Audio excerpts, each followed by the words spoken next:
नमस्कार दोस्तों, Gurukul of politics पर आपका स्वागत है। मैं हूं आपका दोस्त धर्मेंद्र कुमारी और हमारे साथ मौजूद हैं हम सबके प्रिय डॉक्टर सतीश त्यागी जी। नमस्कार दोस्तों, हरियाणा में राज्यसभा की 2 सीट खाली थी।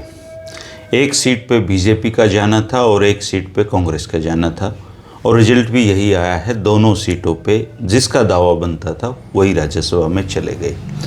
लेकिन इसके बावजूद राज्यसभा चुनाव को लेकर जितनी चर्चाएं हरियाणा में हुई हैं, शायद ही पूरे भारत में उतनी कहीं और ज़्यादा हुई होंगी। हरियाणा में राज्यसभा के चुनावों को ऑपरेशन कीचड़ लोगों ने कहा। ऑपरेशन कीचड़ इसलिए कहा गया क्योंकि राजनीति की इस मंडी में ऐसा कोई विधायक नहीं था जिसके ईमान के पैसे न लगाए गए हों। अगर राजनीतिक शुचिता की बात करने वाली बीजेपी की बात करें तो बीजेपी ने सतीश नांदल को अपना समर्थित प्रत्याशी बनाया था ताकि वो दोनों सीटें जीत सके। उनको प्रत्याशी बनाने का मतलब ही ये था कि वो धनबल और बाहुबल का प्रयोग करके सतीश नांदल जी को राज्यसभा में हर हाल में भिजवाएंगे। उनकी कोशिश भी यही थी और इसीलिए छोटे अमित शाह कहे जाने वाले गुजरात के उप मुख्यमंत्री की ड्यूटी यहाँ पे लगाई गई। विधायक बिके, 5 विधायक बिके कांग्रेस के, लेकिन इसके बावजूद भाजपा का परफेक्ट मैनेजमेंट हुड्डा के मैनेजमेंट के सामने हार गया। हुड्डा के मेहनत की वजह से करमबीर चुनाव जरूर जीत गए हैं, लेकिन कांग्रेस चुनाव हार गई है क्योंकि कांग्रेस की एकता इस चुनाव में तार-तार हो गई है। अगर बीजेपी को जरा सा भी आभास होता कि उनके परफेक्ट मैनेजमेंट में कोई कमी रह गई थी तो हुड्डा जी आज देखते रह जाते और बीजेपी सीट जीत जाती। इस चुनाव को मैं एक दूसरे नज़रिए से भी देखता हूँ और वो नज़रिया भाग्य का है। करमबीर के कर्म में ये राज्यसभा सीट लिखी हुई थी, नहीं तो इतने सामान्य घर के व्यक्ति का राज्यसभा में पहुंचना आज के दौर में लगभग नामुमकिन है। एक दलित परिवार के घर में पैदा हुए, ना उनके पास धन की ताकत है, कुछ नहीं है, लेकिन आज वो राज्यसभा के सदस्य हैं। और दूसरी तरफ आप सतीश नांदल जी को देख लीजिए, हजारों करोड़ के वो मालिक हैं। भाजपा जैसी पार्टी का उनको साथ है। उनके लिए विधायक खरीदने के लिए गुजरात तक से लोग आए गए, लेकिन यहाँ पे नसीब में नहीं लिखा था और वो 6ठी बार चुनाव हारे हैं। तो कर्म के बली करमबीर राज्यसभा में हैं। संजय भाटिया का जिक्र इसलिए नहीं होगा क्योंकि संजय भाटिया जी भारत की राजनीति के बीजेपी के प्रतीक चिन्ह के तौर पे हैं और उनका जाना तय ही था। तो राज्यसभा चुनाव में हरियाणा में जीत हार से ज़्यादा अब लोगों की डिमांड ये है कि वो 5 कांग्रेस पार्टी के बिकाऊ एमएलए कौन हैं जिन्होंने भाजपा के पक्ष में वोट डाला है। क्या कांग्रेस पार्टी उनके नाम उजागर करेगी? क्या भूपेंद्र सिंह हुड्डा खुद उनके नाम बताएंगे, या फिर कांग्रेस की जैसी नीतियां हैं कि पड़े रहो पड़े रहने दो, उस पर पार्टी चलेगी? ये सवाल आम जनमानस के विचारों में हैं। लोग इस पर चर्चाएँ कर रहे हैं। आप इस बारे में क्या सोचते हैं? आप कमेंट करके ज़रूर बताना। डॉक्टर साहब जी, कहाँ से शुरू करें समझ में नहीं आ रहा, क्योंकि जिस सीट को बीजेपी ये चाहे कि हमें जीतना है और वो जीत ना पाए, तो आज के दौर में ये थोड़ा हैरानी की बात है।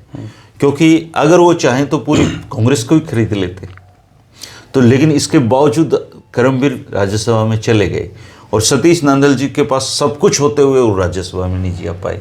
तो इसको आप कैसे देखेंगे? देखिए, कई तरह की व्याख्या होती हैं। जो भारतीय जनता पार्टी के लोग हैं वो तो अभी भी ये कह रहे हैं कि भाजपा अगर जीतना चाहती तो जीत जाती, लेकिन उसने जीतना ही नहीं चाहा। अब इसका क्या जवाब है? लेकिन इसका भी वो तर्क ही दे रहे हैं। एक तो भारतीय जनता पार्टी अपनी छवि सुधारना चाह रही थी, ये मैसेज देना चाह रही थी, देखिए हमने कुछ नहीं किया और सब चीज़ें अपने स्वाभाविक तरीके से हुई हैं।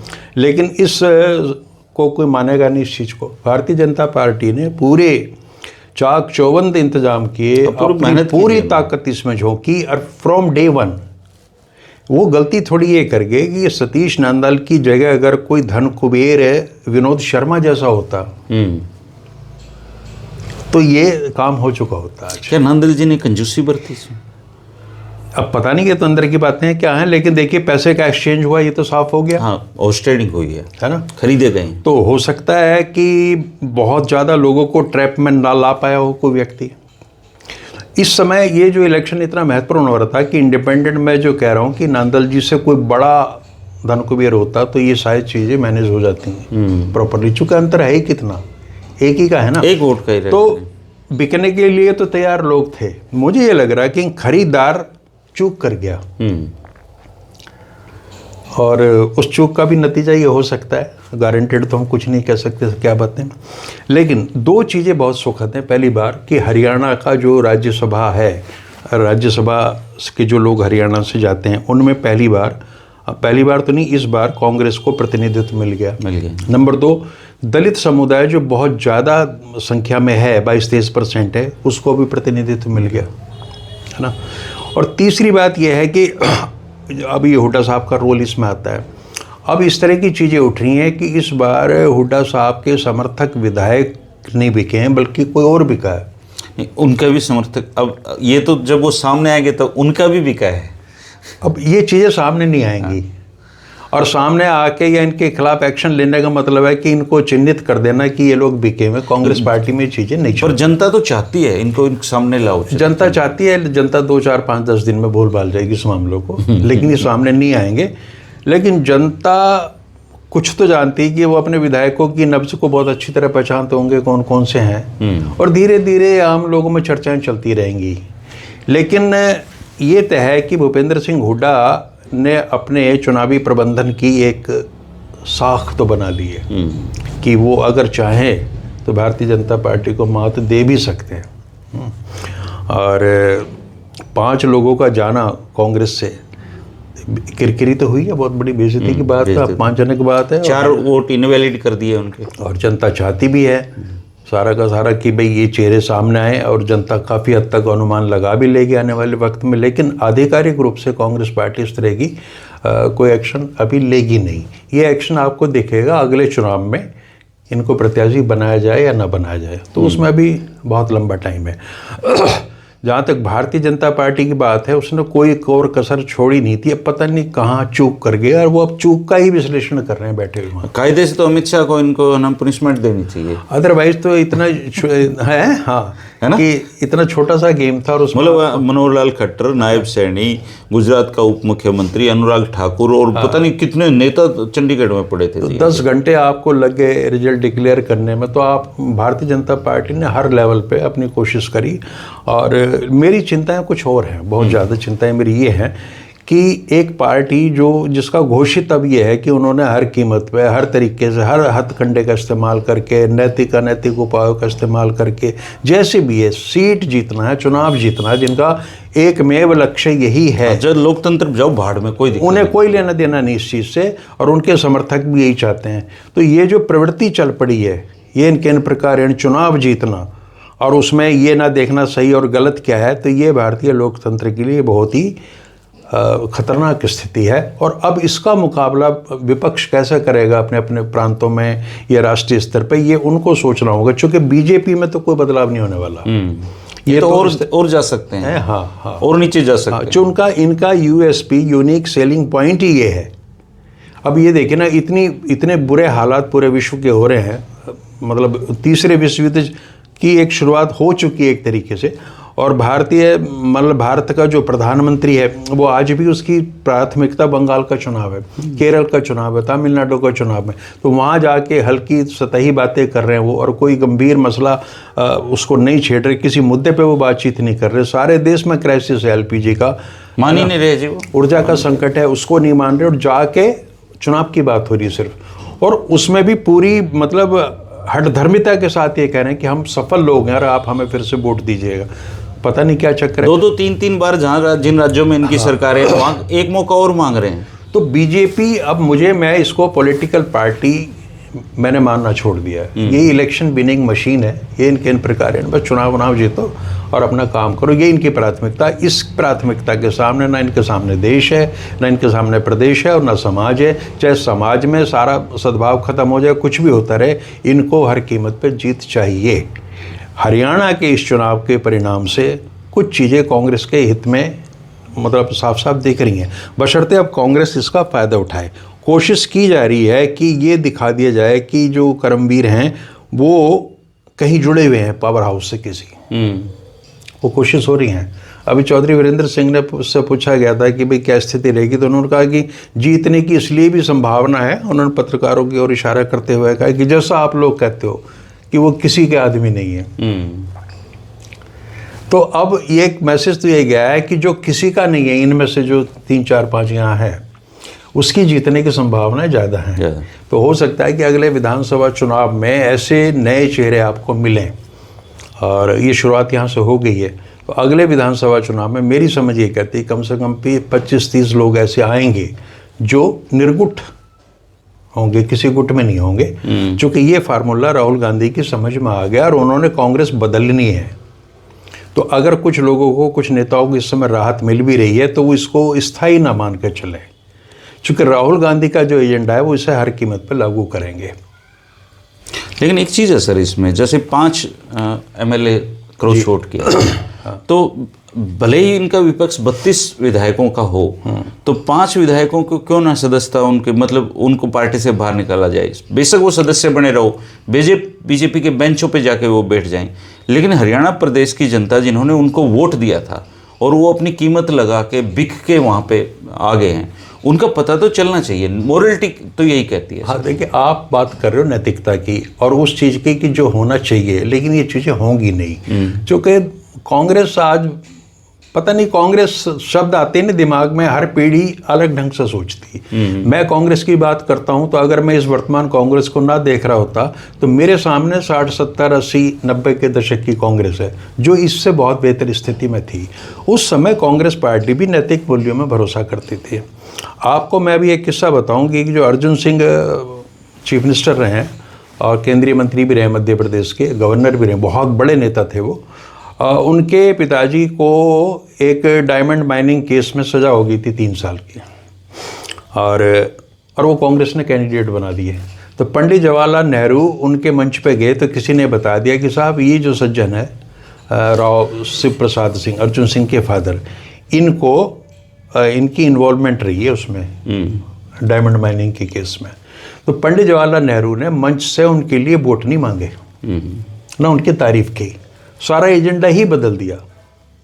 तो ये वो दौर था। उसके बाद में जब इंदिरा गांधी की राजनीति की शुरुआत हुई तो उन्होंने अर्जुन सिंह से कहा कि भाई आप ना आपके पिताजी रहे ना मेरे पिताजी रहे, आ जाओ चुनाव में आप आ जाओ। तो उन्होंने कहा जब तक पिता के ऊपर लगा ये दाग नहीं हट जाएगा तब तक मैं नहीं आऊँगा। और अर्जुन सिंह ने पहला चुनाव अपनी ज़िंदगी का, कांग्रेस का टिकट मिल रहा था, इंडिपेंडेंट लड़ा और भारी मतों से वो जीते, और जीतने के बाद फिर कांग्रेस पार्टी में फिर से गए वो। तो आप इस तरह के चरित्रों की आप कल्पना कर सकते हैं। अब मुझे कोई कह रहा था सर, कांग्रेस का ही MLA कह रहा था, मैंने कहा आपके तो 5 बिके हैं, आपके साथी 5 बिके। बोले आप एक कल्पना करो कि अभी तो सरकार बीजेपी की है, बोले अगर कांग्रेस की सरकार होती तो ये सारी बीजेपी को नहीं खरीद लेते। बोले कौन नहीं खरीद, ये तो मंडी है, बोला सब बिकने के लिए तैयार है। खरीदने का सिलसिला बहुत पुराना है। कल इत्तेफाक से मैं एक वीडियो देख रहा था, गणपत राय जी जो बहुत अपने, हाँ मैंने उनका इंटरव्यू किया, 100 साल के हो रहे हैं, सबसे पुराने। सबसे बड़ी बात है सर, वो बहुत स्वस्थ हैं और वो सुबह 3 बजे उठ के 8 बजे तक ध्यान करते हैं। तो वो एक किस्सा सुना रहे थे कि 1972 में चौधरी देवीलाल ने राज्यसभा का चुनाव लड़ा 1972 में। अब देखिए कितने साल हो गए, 28 और 26, करीब 54-55 साल पुरानी बात है। और हम उस दौर को बहुत आदर्श दौर भी मानते हैं। और चूँकि वो तोसाम वगैरह से चुनाव हार गए थे 2 जगह से, भजन लाल जी से और बंसी लाल जी से, तो वो राज्यसभा में जाने की उन्होंने सोच ली थी। तो उस समय वो गणपत राय जी बता रहे हैं कि मेरे पास उनका बेटा ओम प्रकाश चौटाला आया, और ओम प्रकाश चौटाला ने धीरे से कोई चीज़ मेरे तकिए के नीचे रख दी, सिरहाने के नीचे। तो मैंने कहा भाई ये क्या है? बोले कुछ नहीं, आपके काम आ जाएंगे। फिर भी पता है क्या, मतलब मैं तो खुद दे ही रहा हूँ वोट चौधरी देवीलाल को, ही मैंने वोट देना है, तो भाई तू इनको पैसों को ले जा। ये 1972 की बात है, ये गणपत राय जी कह रहे हैं। और गणपत राय जी SC समाज से आते हैं, हाँ, बहुत ही ऑनेस्ट विधायक रहे हैं। तो वो उन्होंने बताया, हमें तो इतनी जानकारी नहीं थी कि चौधरी देवीलाल को 10 वोट मिले और वो चुनाव हार गए।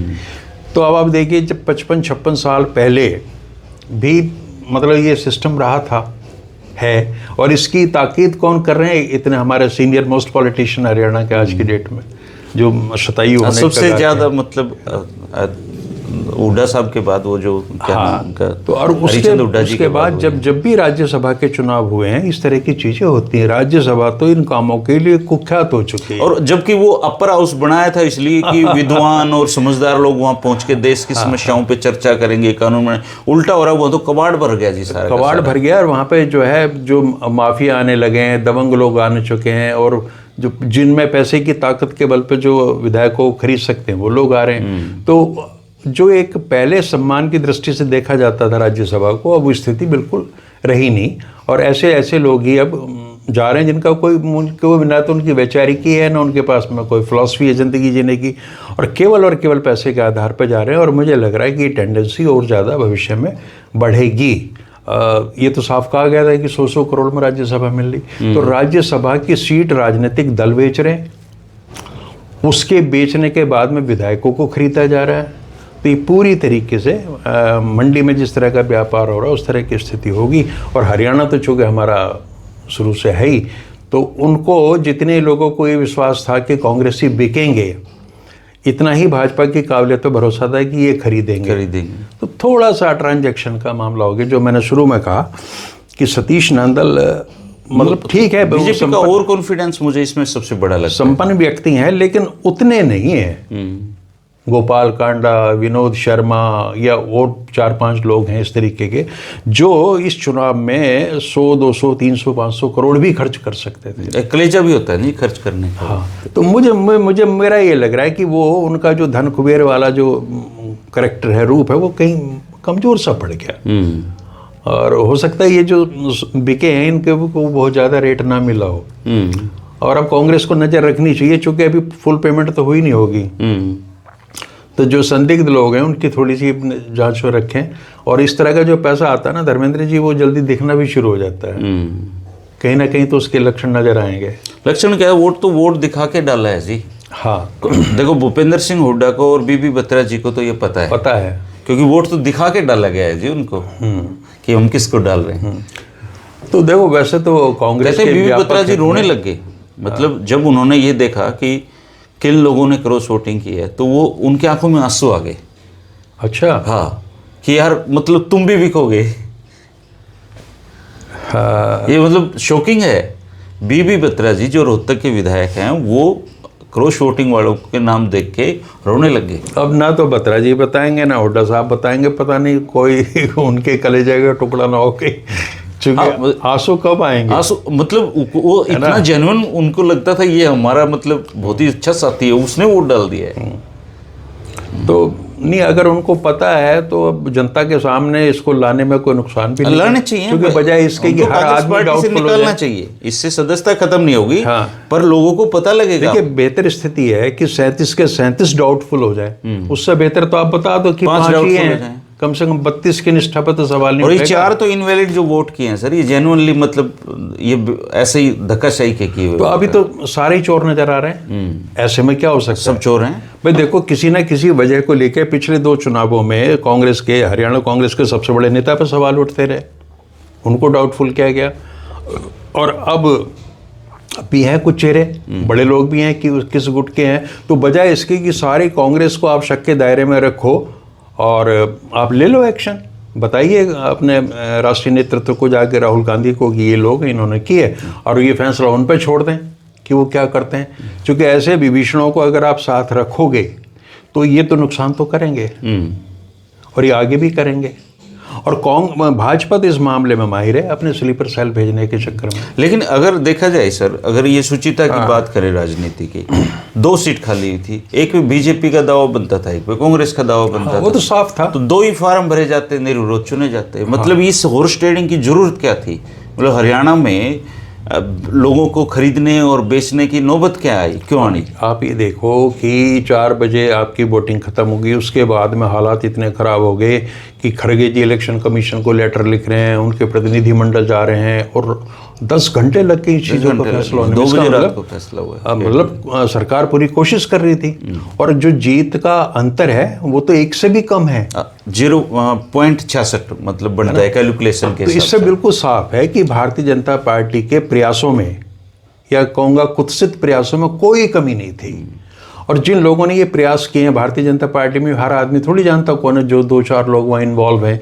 जैसा आपने बताया कि गुजरात के डिप्टी सीएम आ रहे थे, उनको छोटे अमित शाह बोलते लोग, वो बोलते कहते बहुत जुगाड़ू आदमी है, वो किसी को भी खरीद लेता है। हाँ, वो आधे अमित शाह तो होंगे, और पौने अमित शाह अपने पास ही एक खट्टर साहब है। खट्टर साहब हैं, ये 2 दिन वेट करके चले। साम दाम दंड भेद के तो संस्थापक गए ही ना, घोषित भारतीय राजनीति में। हालांकि उनका संजय भाटिया का तो कोई दिक्कत ही नहीं थी, वो तो चुनाव जीती। वो भी अब ये कर रहे होंगे कि यार हो सकता है भविष्य में वो जो अब गलतियां हुई हैं उनको ना करें, यह सब कुछ सीख ले रहे हो कि अगली बार हमने खरीद फरोख्त करनी है तो किस तरीके से करनी है। लेकिन कुल मिला के इस चुनाव में कोई जीता हो कोई हारा हो, लेकिन हार जनता की तो हो रही है लगातार, कि उसके भरोसे को लोग तोड़ रहे हैं। वो लोग जो बिक रहे हैं वो भी, और जो राजनीतिक दल खरीद रहे हैं वो भी जी, जो भी वो भी, है ना। और ये खरीद फरोख्त की राजनीति, और आज़ादी को कितने साल हो गए जी, अगर हम अब भी मतलब इस तरह के जनप्रतिनिधि देख रहे हैं तो ये कहाँ मतलब चाइना से क्या मुकाबला करोगे। मुझे कल बता रहे थे सर कोई, ये एक बार चाइनीज मीटर आए थे अपने यहाँ खंभों पे लगने के लिए, तो उनमें एक दोस्त था, अगर आप उनके ऊपर मैग्नेट रख दो तो वो धीमा चलने लग जाते थे। तो लोगों ने मैग्नेट रखनी शुरू की थी, उस सरकार को पता चला, हरियाणा सरकार को, उन्होंने चाइना ने जिस कंपनी ने बनाए थे उसको पत्र लिखा कि आपके ये जो मीटर हैं ये चुंबक रखने से धीमा चलने लगते हैं। तो उन्होंने वापस इनको लेटर लिखा कि जो चुंबक है आप उसको उस मीटर से दूर रखिए। वहां पे ये चोरी का कॉन्सेप्ट ही नहीं है, मतलब उन्होंने सोचा कि तुम चुंबक पास क्यों रख रहे हो, इसके मत रखो ना चुंबक पास, क्योंकि वहां तो लोग चोरी करते नहीं बिजली की, ये करते हैं। तो इनको फिर एक्सप्लेन करना पड़ा कि इससे हमारे यहाँ चोरी हो रही है, तब उन्होंने मतलब कुछ बदले वो मीटर। लेकिन हमारे तो मन में ही चोर है जी, हम तो बेसिकली मतलब चोरी पे जुटे हुए सारे। कितने साल हो गए सर, अब भी ये हम आज यहाँ बैठ के ये चर्चा कर रहे हैं कि वो बिक गया, वो बिक गया। मतलब जनता जिसको वोट दे रही है, क्या जनता और क्या प्रतिनिधि, अब सब बिकाऊ माल है यहाँ तो, सब बिकाऊ माल है यहाँ तो। कोई किसी को कोई खरीद ही ना रहा हो तो अलग बात है, सबकी कीमत है यहाँ पे, अदरवाइज बाजार में सारे खड़े हैं। देखिए कांग्रेस पार्टी एक बार एक तरीके से मिट्टी में मिल चुकी है लगभग सी स्थिति में। वो आप नए सिरे से नए नेतृत्व के साथ और नई विचारधारा के साथ खड़ा होना चाह रहे हो तो आपको पहली कुछ चीज़ें जनता के सामने स्वीकार कर लेनी चाहिए, और जनता जानती भी है। आप ये कहें, राहुल गांधी ये कहें कि भाई मेरे से पहले की जो कांग्रेस रही है ना, उसमें तरह तरह की कमियां रही होंगी। अब आप नई चीज़ भी तो कर रहे हैं, आप काशीराम जी के लिए भारत रत्न की मांग कर रहे हैं, आप काशीराम जी के साथ फोटो खिंचवा रहे हैं, आप काशीराम को कांग्रेस अडॉप्ट करना चाह रही है, तो ये भी तो नई चीज है ना। जैसे भारतीय जनता पार्टी ने अंबेडकर को अडॉप्ट किया, मायावती जी को पटेल को अडॉप्ट किया, कल उन्होंने लंबा चौड़ा लिखा है, वो तो दिक्कत तो होगी। लेकिन इस दौर में, प्रतीकों की राजनीति के दौर में, आपको आइकॉन्स अपने बदलने पड़ते हैं। भारतीय जनता पार्टी ने नहीं करा क्या? सरदार पटेल ले ली भाई, आप चौधरी चरण सिंह को भारत रत्न दे रहे हो, हालांकि वो डिजर्व करते थे और उनको देर से मिला, लेकिन आपका उनकी राजनीति से लेना देना क्या? वो किसान की राजनीति कर रहे हैं और आपकी राजनीति कदापि इनके साथ नहीं जाते। तो आप कर्पूरी ठाकुर को दे रहे हो, जबकि आपके मन में तो कर्पूरी ठाकुर के प्रति कोई श्रद्धा है ही नहीं। तो राजनीतिक कारणों से राजनीतिक प्रतीक लोग बदले जाते हैं, नए लोग अडॉप्ट किए जाते हैं। कांग्रेस की इस चीज़ को तो मैं तो सलाम करूंगा। और राहुल गांधी ने कहा कि अगर नेहरू के दौर में काशीराम जी होते तो वो किसी न किसी प्रदेश के मुख्यमंत्री होते, है ना। और ये सच भी है काफ़ी हद तक। तो कांग्रेस ने अतीत में जो गलतियां करी हैं उनको राहुल गांधी सुधारने की कोशिश कर रहे हैं। वे तभी कामयाब होंगी और विपक्षी तभी आप पे हमला कम करेंगे या नहीं करेंगे जब आप जनता के सामने ये मान लोगे। देखिए, जनता भारत की बहुत ईमानदार है, बड़ी भोली है। वो आप गलती करोगे, मान लोगे तो वो माफ़ भी कर देते हैं, ऐसा कुछ नहीं है। ऐसे बहुत से उदाहरण हैं जो बड़े, जिन्होंने गलत काम किए और उनकी फिर से वापसी हुई है राजनीति में। तो जनता को भरोसे में लेकर आप ये सारी चीज़ें कहो कि भाई बदलते दो। बीजेपी ने तो सब कुछ बदला है, 77 में जनसंघ ही खत्म कर दिया, सही बात, और गांधीवादी समाजवाद का चोला ओढ़ के आप जनता पार्टी में घुस गए, और उसके बाद की आपकी राजनीति फिर, और अब 2014 या मोदी जी की जो भारतीय मोदी पार्टी है, ये तो कतई अलग है, टोटली डिफरेंट है। तो जब यहाँ एक सत्ताधारी दल ने ये कह दिया है कि हम अनैतिक राजधानी वो करेंगे राजनीति, और हमारा कोई वैल्यू सिस्टम नहीं होगा और पैसे की राजनीति करेंगे, तो इसके बरक्स जो खड़ी होगी राजनीति विपक्ष की, वो ऐसी तो नहीं हो सकती। राहुल गांधी ने एक बड़ी अच्छी बात कही है कि थैंक गॉड कि कांग्रेस अमीर पार्टी नहीं है। गरीब पार्टी है तो हमारा काम बढ़िया चल रहा है। एक राम कुमार गौतम ने है, शायद राजकुमार गौतम है कोई, दिल्ली के कांग्रेस में अभी नए नए लीडर, तो उन्होंने राहुल गांधी के सामने कहा कि राहुल जी, मुझे अफसोस ये था कि कांग्रेस गरीब है और कांग्रेस ही अमीर है।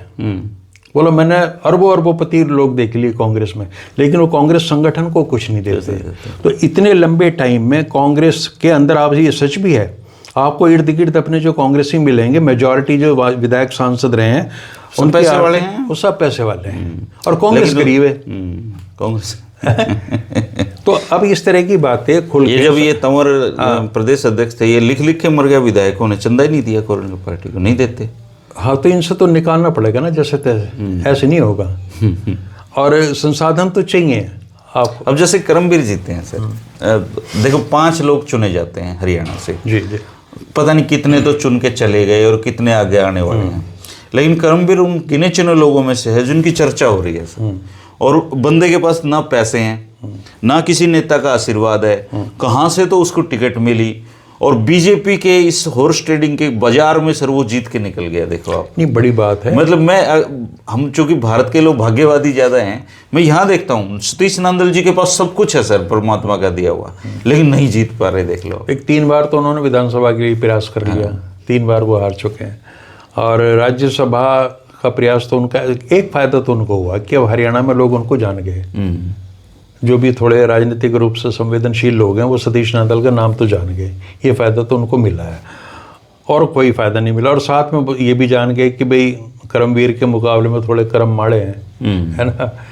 मतलब एक कोई मुकाबला नहीं है दोनों का बिल्कुल भी। लेकिन ये देखो, अगर भाजपा से चूक ना होती और भारतीय जनता पार्टी मतलब ये सांसद बन जाते सतीश नांदल, तो क्या हाल होना था। बेशक वो क्या हाल होना था, हुड्डा साहब की कुर्सी खतरे में थी जी। फर्क देखिए भाजपा और कांग्रेस का, वो निर्दलीय प्रत्याशी थे।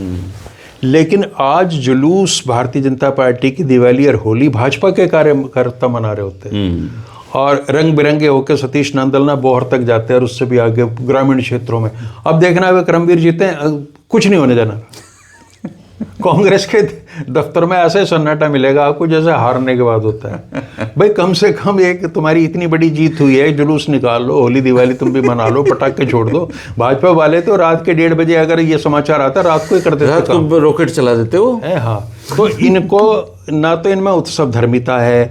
आप बीजेपी की इवेंटोलॉजी की करते रहे, इवेंट्स करते हैं, तुम भी करो, तुम्हारे पास तो वजह है। को निकालो पूरे हरियाणा में जुलूस उसके है। हाँ, वो खुली गाड़ी में, और वो बताओ दलितों को वो जो धर्मेंद्र जी, हमने एक और वीडियो में भी मैंने कहा था कि वो जीत गए, बन गए सांसद।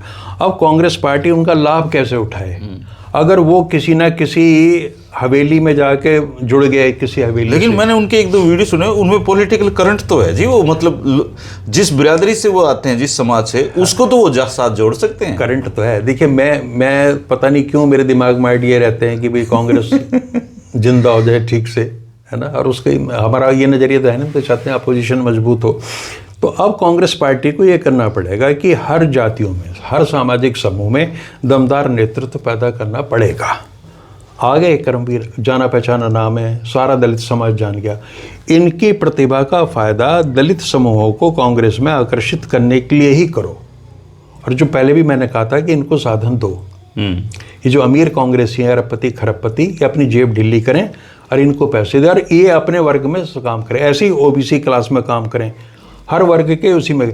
ऐसे ये नहीं होना चाहिए कि भाई ये तो उसका आदमी है और वही परमिशन देगा तभी कुछ होगा। और राजनीति में क्या होता है, बहुत बड़े कद के लीडर भी कई बार बड़े असुरक्षित महसूस करते हैं, और कुछ नहीं बिगड़ना जाना होता उनका, लेकिन वो किसी को पनपनी नहीं देते। तो कांग्रेस मारी इन लोगों ने। हाँ बिल्कुल, इन्हीं लोगों ने मारी। अगर देखिए, इनको तो मेरे ख्याल से समझ नहीं आएगी। अब राहुल गांधी को 2029 से पहले मेरी तो समझ ये है कि जो भी 75 साल पास पर कर चुके, उनको बाकायदा प्रादेशिक स्तर पर मार्गदर्शक मंडल बना। मार्गदर्शक मंडल की जरूरत नहीं, मार्गदर्शन की इनकी जरूरत भी नहीं सच में। इनके मार्गदर्शन में तो कांग्रेस का बट्टा बैठा है, इनके मार्गदर्शन की जरूरत ही नहीं है। हाँ, इनको तो कोई ना कोई ऐसा पोस्ट बना दें, सीनियर मोस्ट कांग्रेसमैन, उस तरीके का। इनका तो प्रकोष्ठ बना दो, कबाड़ कांग्रेस। हद हुई है। संजय गांधी के समय से शुरू हुए थे, जब युवा नेता थे, कब 70 के दशक में, और आज तक पीछा नहीं छोड़ रहे। 55 60 साल तुम्हें हो गए, और अब तो हट जाओ कम से कम। और मार्गदर्शन के लिए तुम्हारे पास नया देने को है क्या? न तुम नया सोचते हो, वही पुराने हथकंडे हैं सारे के सारे। तो अब सही समय है कांग्रेस पार्टी में इस लेकिन समय। इससे एक फायदा तो हो गया सर इसका, हाँ। कि इस पूरे एपिसोड में मतलब हुड्डा, जो भूपेंद्र सिंह हुड्डा हैं, उन्होंने एक बार खुद को सेफ जोन में ले आए हैं। वो मतलब जितने भी राजनीतिक तलवारें उन पे लटक रही थी, उनको एक बार के लिए तो हटा दिया। देखिए, इस बार सारा प्रतिष्ठा का प्रश्न है जो उन्हीं के ऊपर टिका हुआ था। एक तो ये कि उन्होंने अपनी छवि साफ करनी थी, तथा कथित छवि, मैं नहीं कह रहा खराब थी, जिस तरह के सवाल उठ रहे थे वो। नंबर 2, इस क्षेत्र में अगर सतीश नांदल जैसा व्यक्ति खड़ा हो जाता राज्यसभा जीत के, तो इनका तो पूरा आधार ही किसका तो देता? इनका राजनीतिक नुकसान बहुत बड़ा था। तो इस बार हम ये कह सकते हैं कि भुट्टा साहब के पर्सनल स्टेक्स बहुत ज़्यादा थे, पार्टी के स्टेक से भी ज़्यादा थे। लेकिन इस सब के बावजूद भी हुड्डा साहब ने खुली सी छूट दे रखी थी लगभग इनको। मतलब कई बार क्या होता है कि कोई और ना खरीद ले, उसके लिए भी तो इंतजाम करने होते हैं। करने होते हैं। हम कई दिन तो ये यही घूमते रहे सारे एमएलए। संकेत क्या कह रहे हैं, जब मंडी है और उसमें ऑक्शन चल रही है, तो आप भी देख लो करके। तो अगर काउंटर मार्केटिंग भी हो जाती तो शायद सर कुछ और बेहतर रिजल्ट आ जाता। बीजेपी के लोग देखो 3 तो निर्दलीय हैं, उनमें सावित्री जिंदल है, वो बिकने से रही, देवेंद्र कात्यायन बिकने से रही, क्योंकि वो तो ऑलरेडी मतलब बीजेपी के घोषित वो हैं। और राजेश जून है, वो उसको भी बिकने, बहादुरगढ़ वाले क्या, उनको भी जरूरत नहीं है। तो निर्दलीय में से किसी के खरीदने की गुंजाइश नहीं थी। बीजेपी में किसी की हिम्मत नहीं बिक जाए सर, उसकी 3 पीढ़ियां खराब हो जाएंगी, उसके ईडी सीडी पता नहीं क्या क्या आ जाएगा। धर्मेंद्र जी, ये मान के चलो आपकी आधी से ज़्यादा बीजेपी कांग्रेस है।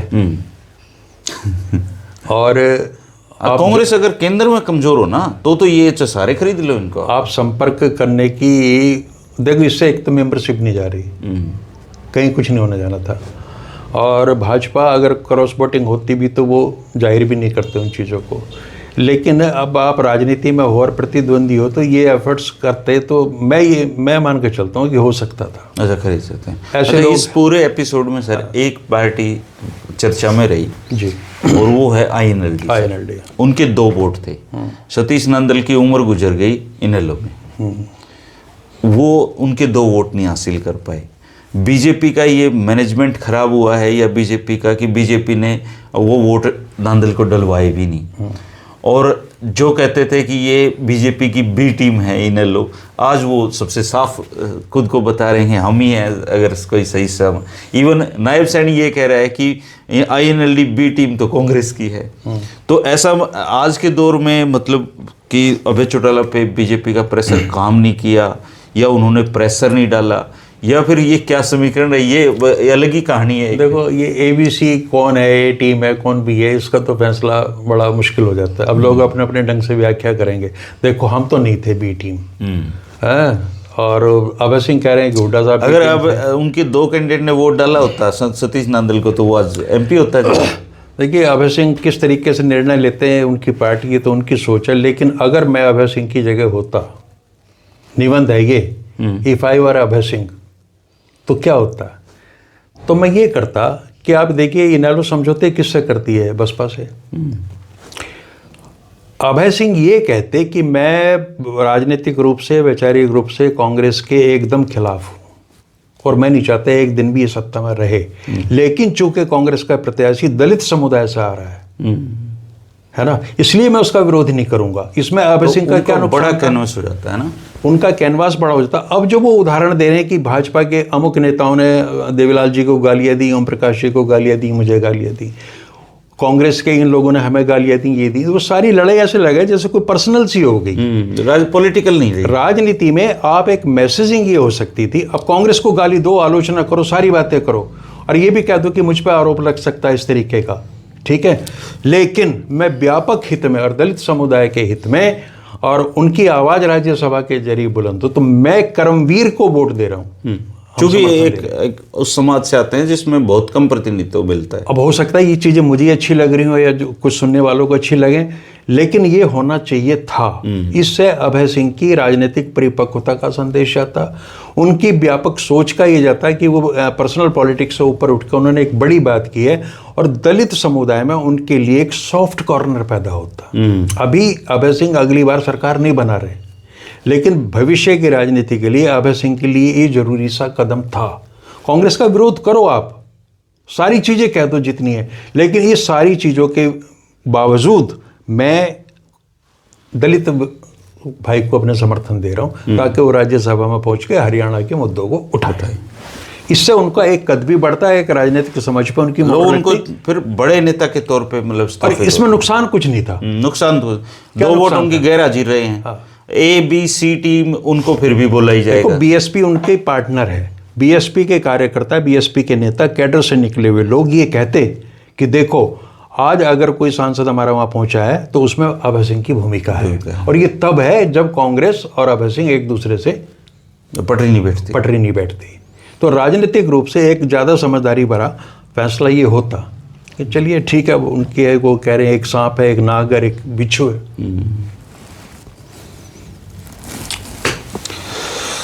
दोस्तों, अगले कुछ दिन हरियाणा में केवल यही चर्चाएं रहने वाली हैं कि कांग्रेस में कौन बिका। इसका जवाब कांग्रेस देगी, लोग ढूंढेंगे। इत्तेफाक से इसका जवाब हमें पता है, लेकिन बताना इसलिए ज़रूरी नहीं है अभी, क्योंकि ये कांग्रेस बताए तो ज़्यादा बढ़िया है। कांग्रेस में ऑपरेशन क्लीन चलाने की इसलिए आवश्यकता है क्योंकि जिस दौर में हम हैं, जिस दौर में भारत के लोग हैं आज़ादी के इतने साल बाद, अगर हम बिकाऊ जनप्रतिनिधि चुनकर भेज रहे हैं तो न केवल ये लोकतंत्र की हत्या है, बल्कि ये हम सब आम वोटर की भी मानसिकता को उजागर करता है। दबाव बनाइए कांग्रेस पार्टी पे, कांग्रेस के लीडर्स पे कि वो प्रेस कॉन्फ्रेंस करके बाकायदा इन लोगों के नाम उजागर करें, ताकि जनता को पता चलना चाहिए कि इनके वोट लेके ये लोग बिक चुके हैं। भूपेंद्र सिंह हुड्डा ने, ठीक है करमबीर की जीत हो गई है, लेकिन भूपेंद्र सिंह हुड्डा जी की ये नैतिक जिम्मेदारी है कि वो इन लोगों के नाम सामने आकर उजागर करें। जनता को पता चलना चाहिए ताकि जनता ऐसे लोगों को चुनना छोड़े। बाकी चर्चाएं चलती रहेंगी दोस्तों, नाम सामने आएंगे, क्योंकि ऐसा हो नहीं सकता कि कोई बिका हो और बाजार में किसी को खबर ना लगे। आप इस बारे में क्या कहते हैं कमेंट करके बताना। शुक्रिया, नमस्कार।